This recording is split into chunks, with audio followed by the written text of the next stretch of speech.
गांव में एक आदमी था जो दूसरों का हक छीनकर अमीर बन गया। लेकिन एक रात उसके साथ कुछ ऐसा हुआ कि उसकी पूरी दुनिया बदल गई। रमेश गांव का सबसे अमीर दुकानदार था। उसकी दुकान पर हर कोई आता, लेकिन रमेश की एक बुरी आदत थी। वह गरीब लोगों को कम सामान देता और ज्यादा पैसे लेता।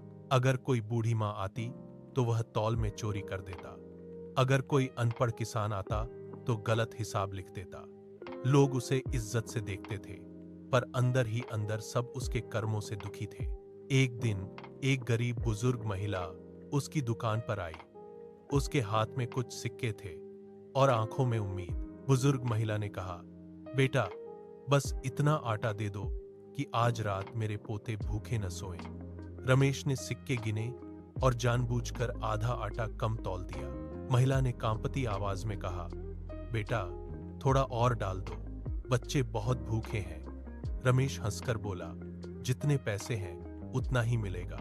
महिला चुपचाप चली गई, लेकिन जाते जाते बस इतना बोली, बेटा, ऊपर वाला सब देख रहा है।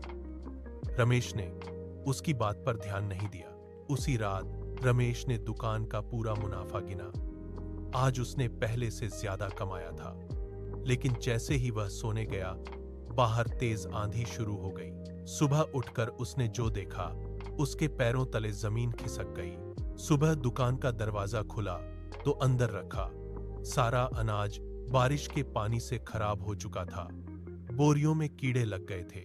चीनी, आटा, दाल सब मिट्टी में मिल गया। रमेश सिर पकड़कर बैठ गया।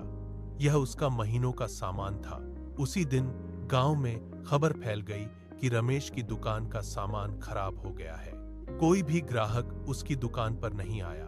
अब पहली बार रमेश को वही दर्द महसूस हुआ जो उसने दूसरों को दिया था। शाम को वही बुजुर्ग महिला रास्ते में मिली। उसने रमेश को उदास देखा और बोली, बेटा, दुख मत कर, भगवान देर से देता है पर सही देता है। रमेश की आंखें झुक गईं।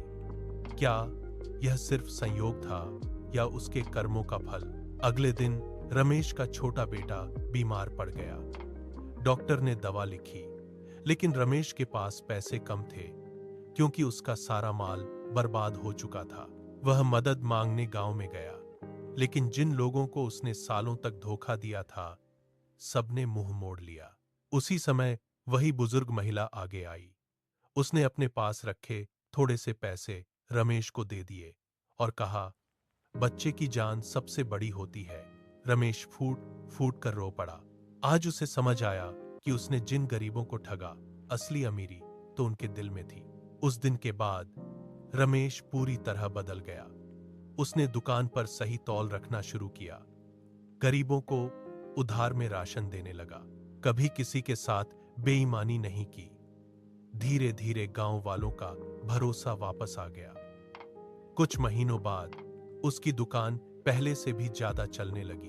अब लोग कहते थे, रमेश की दुकान पर सिर्फ सामान नहीं, ईमान भी मिलता है। दूसरों के साथ किया गया हर अच्छा या बुरा कर्म एक दिन लौटकर जरूर आता है।